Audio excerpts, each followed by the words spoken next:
Okay, we're going to go through Unit 9 stuff here, and this is going to be um, maybe a little tough to record because there's a lot of stuff going on in Unit 9, and there's a lot of graphing, and there's a lot of figuring out how to use Alex and stuff like that, but we're just going to go for it. And so yeah, let's start here. We're going to fill in the blank with a number to make the expression of a perfect square. We use perfect squares in this unit just because we're trying to change forms of equations and stuff, and sometimes we'll have to use the perfect square idea in order to do that. So the only thing we have to do here is we have to look at our b value, which is attached to the x. We have to divide it by 2 and then square it. So if I do that, if I take my b value and divide it by 2, that'd be negative 8 divided by 2.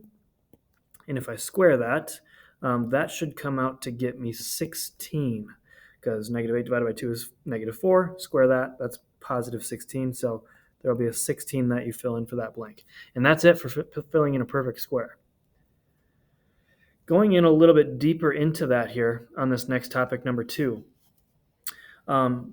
we're trying to change this formula into vertex form, and we're going to use perfect squares in order to get there. So I'm just going to get right into it. So the first thing I'm going to do here is I'm going to take out a negative 2 out of the first two terms. That means I would have x squared left plus, oh, actually, this is going to be minus 10x because I pulled out a negative 2. And then I'm going to leave some room, and I'm going to put that negative 47 right at the end. And remember that this is all equal to the function g of x. Now I got to figure out what goes into this blank here that we've got. And to do that, I'm going to do what we did on the previous topic, where I take that b value divided by 2 and square it. And to do that, I would get 25. If I divided that b term in half, that'd be negative 5. Square it, that's positive 25.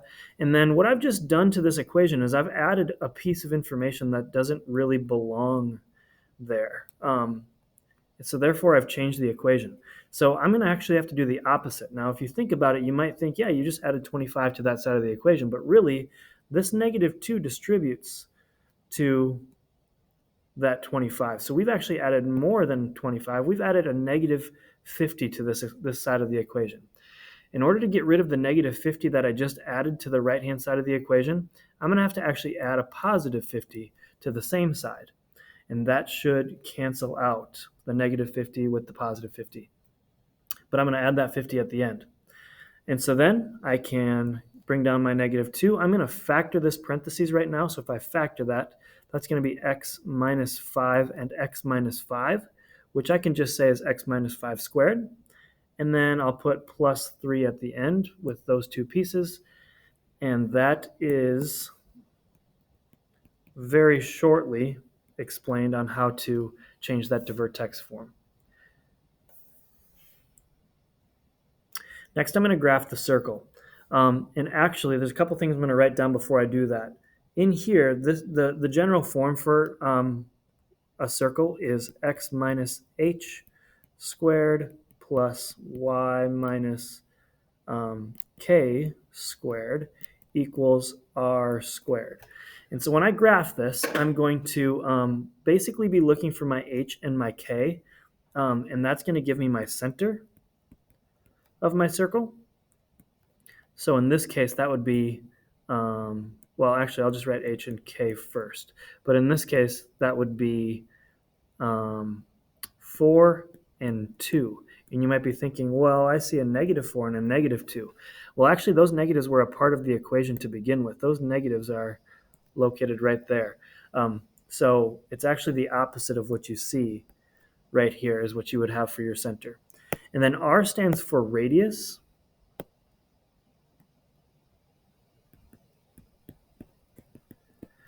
Which means in this case, if we rewrote this 9 as 3 squared, that means our radius would be 3.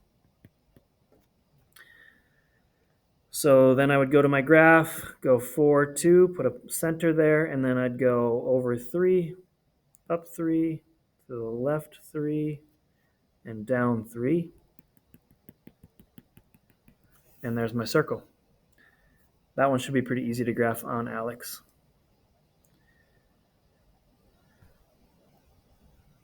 Okay, topic number 4. So we're graphing this circle again, and now it's just in a different form. So I just basically, the main goal of this will be to arrange it in a way that I could graph it. So if I rearrange this, this is how I'm going to do that. I'm going to put all the x's in front.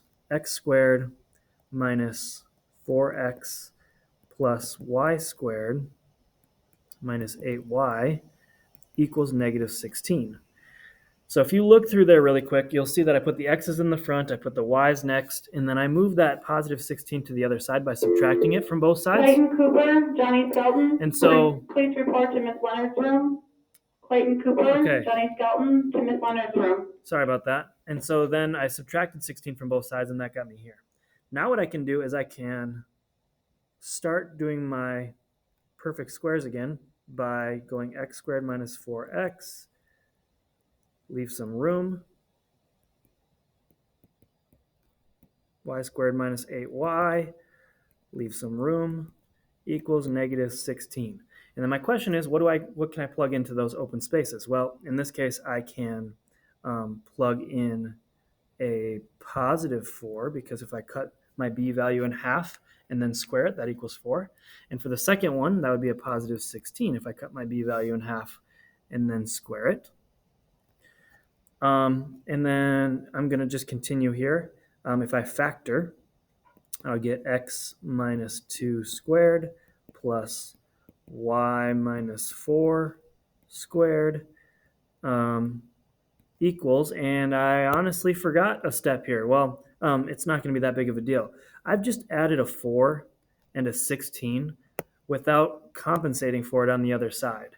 So what I have to do here on the other side I'd also have to add a 20 to this side in order to keep the equation balanced. Since we added 20 on one side, if we go to the other side, we can also add 20, and the equation is still balanced. So now this is going to be equal to 4 after I combine those two pieces. Okay, this, if I wanted to change that 4 to 2 squared, I could do that. But this is how you graph a circle, or this is the form you need to graph a circle. I'm not going to graph this for you.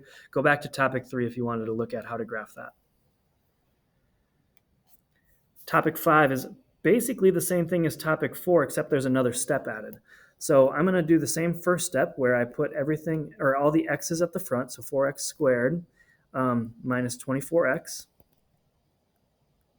And then I'm going to move my y's, so plus 4y squared. And that's the only y that I have in this case, but this will be equal to 13. If I move that 13 to the other side, that means I've added it, so it's going to be positive. Then I can take out a 4 out of the first two terms, out of the x's. That'll leave me with x squared minus 6x. I'm going to leave a space and then go plus 4y squared equals 13. And then I'm trying to complete the square in that first group. I'm not going to complete the square on the y's because I only have one y value there. So I really can't complete the square. I need an x squared and an x to complete the square. And so if I complete the square here, that'll be plus 9. Okay, so if I added 9 to this side, well, actually I didn't add 9 because that 4 out front would distribute to the 9. So I've really added 36 to the left-hand side. That means I have to add 36 to the other side. Now I should be balanced, which means I'll be left with 4 times x minus 3 squared if I factor that, plus 4y squared equals 49. Now I can divide everything by 4. And that should give me x minus 3 squared plus y squared equals, 49 over 4. And you might be thinking, well, this kind of looks close.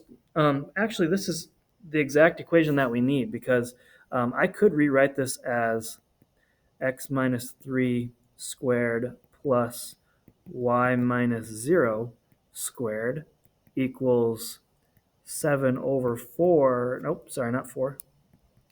7 over 2 squared. And now it looks a lot more like our initial equation.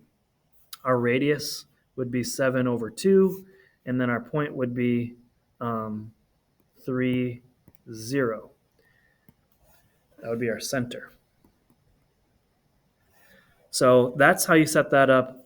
If you just have y squared, it's the same thing as y minus 0 squared. Or it would be true for x too. If you just had x squared, it'd be like x minus 0 squared. So that's where this 0 is coming from.